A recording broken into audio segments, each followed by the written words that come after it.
عاوزك تستشعر معايا ايه؟ المشركين قاعدين عاملين اجتماع مع بعضهم كده، وبعدين قام قايم من وسطهم كده واحد من كبار المشركين ليه كلمة في القوم، وقت ما يقول كذا يقولوا له حاضر، اسمه الوليد بن المغيرة. اما خرج من معاهم كده ما قال لهمش هو رايح فين، ما قال لهمش هو رايح فين، لكن وهو خارج كده من عندهم عقد النية والعزم النهارده الوقت اهو لأسمعن ما يقول محمد عليه الصلاة والسلام. أنا هروح بقى أسمع النبي عليه الصلاة والسلام بيقول إيه، بس ما قال لهمش. فالمهم دخل على النبي عليه الصلاة والسلام فاستمع القرآن من فم رسول الله صلى الله عليه وسلم. الشيخ أحمد كان عامل فيديو وهو في العمرة بيقول لك إيه، تخيل إن أنت رايح تصلي ورا النبي عليه الصلاة والسلام. مش هقول لك بقى شيخ صوته حلو، لا، أنت هتصلي بقى إيه خلف من أنزل عليه القرآن عليه الصلاة والسلام. فالمهم الوليد بن المغيرة سمع القرآن من النبي عليه الصلاة والسلام، لسه قومه ما يعرفوش حاجة، وقام رجع لهم. فأول ما بصوا له كده قالوا أتيتنا بوجه غير الذي ذهبت به، وشك متغير. هم عارفين كل حاجة، وانت وشك متغير، مش ده الوش اللي انت ماشي بيه. أسمعت كلام محمد عليه الصلاة والسلام؟ كأن كلام محمد ظهر على ايه، على وشه. تمام. حتى انت تفرق، تلاقي عيل مثلا بيجري في الشارع وعيل بيحفظ قرآن مثلا، تلاقي في فرق. يقول أسمعت كلام محمد؟ قال لهم اه. فقاموا كلهم واقفين كده، قالوا شاعر؟ قال لهم لا. خلي بالك لما واحد من العرب يقول ده مش شاعر، هو عارف هو بيتكلم ازاي، لأن العرب دول كان يقوم يقول ألف بيت كده قصيدة وهو مش محضر لها أصلا، فعارفين يعني ايه لما يقول لا ما هوش شاعر يبقى ما هوش شاعر. قالوا له كاهن؟ قال لهم لا. ساحر؟ قال لهم لا. قالوا له يبقى مجنون بقى؟ قال لهم ما رأيت أعقل منه، شفتش حد زيه عليه الصلاة والسلام. قالوا له يعني ماهوش أي حاجة من دي؟ قال لهم لا. قالوا له امال ايه؟ قال لهم والله إن له لحلاوة. ده مش حديث، خلي بالك، ده من كلام الوليد بن المغيرة.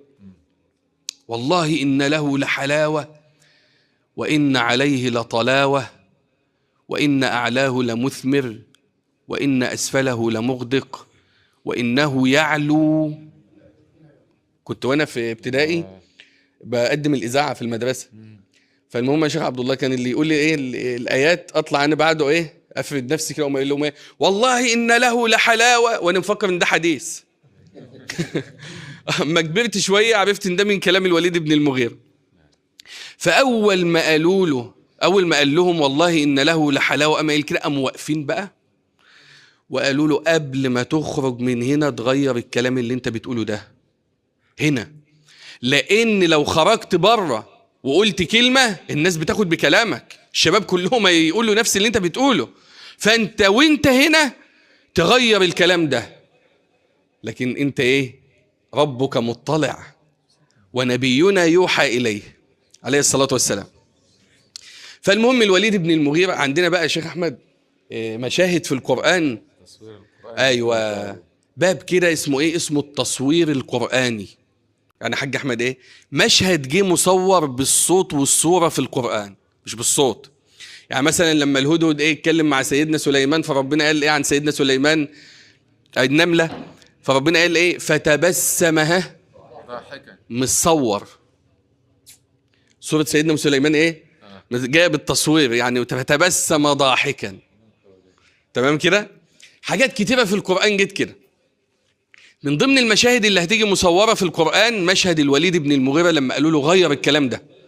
هو عامل ايه يا شيخ احمد اول ما قالوا له غير الكلام ده انت لسه بتقول الحق في القرآن اهو؟ قام الوليد بن المغيرة ده قام قايم قدامهم وقام فارد صدره كده وقام مكشر عبس كده بوشه كده وقال لهم انتوا كنتوا عاوزين اقول ايه؟ قالوا كنا عاوزينك تقول ان هو شاعر. قال لهم طب ما هو شاعر، ده انت لسه من دقيقة. قال لهم وتقولوا ايه، عايزين نقول ايه كمان؟ قالوا ساحر. قال لهم هو ساحر ومجنون وكاهن ماشي، وده من كلام البشر ماشي. فالعلماء بيقولوا اشد وعيد جه في القرآن جه للوليد بن المغيرة في سورة المدثر. ربنا بيقول ايه للنبي عليه الصلاة والسلام، بيقول له ذرني شوف كلمة ذرني دي، يعني ايه يا شيخنا؟ يعني خليني، اتركني. تمام كده، ذرني ومن خلقت وحيدا.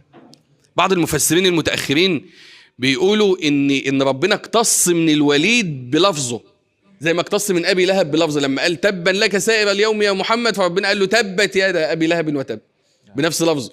فبعض المفسرين بيقولوا ان الوليد بن المغيرة ده كان يقف على اعالي جبال مكة، كان عنده عيال كتير قوي وكان عنده فلوس كتير، تمام؟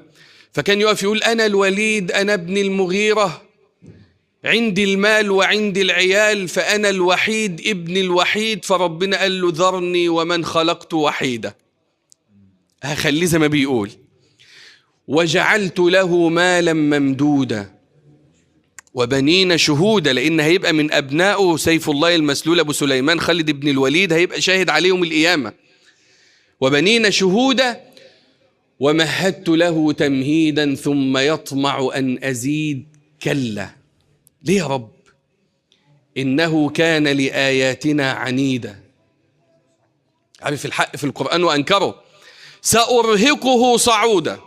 عايز بقى يا شيخ أحمد تسمع الآيات دي ودماغك دي بقى إيه، تروح للمشهد بقى وتحس كده إن أنت في عالم تاني.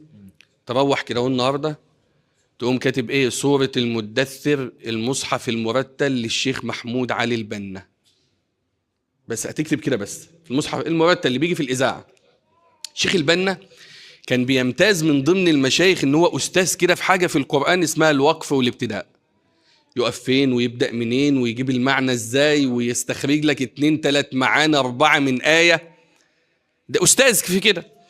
فالشيخ البنا بقى هو بيقرا بيقول ايه، سأرهقه صعودا انه فكر وقدر فقتل. صح كده؟ وقام واقف وقام قايل كيف قدر،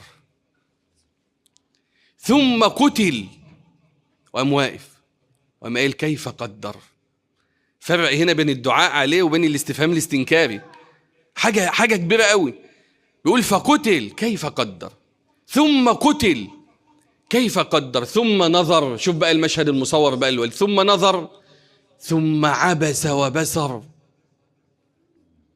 ثم أدبر واستكبر فقال إن هذا إلا سحر يؤثر، إن هذا إلا قول البشر. ربنا بيقول سأصليه سقر وما أدراك ما سقر، لا تبقي ولا تذر لواحة للبشر عليها 19 والعياذ بالله. فالعلماء بيقولوا يا شيخ أحمد ليه الوعيد ده جاي للوليد بن المغيرة؟ لأنه عرف الحق في القرآن ثم أنكره، عرف إن ده كلام ربنا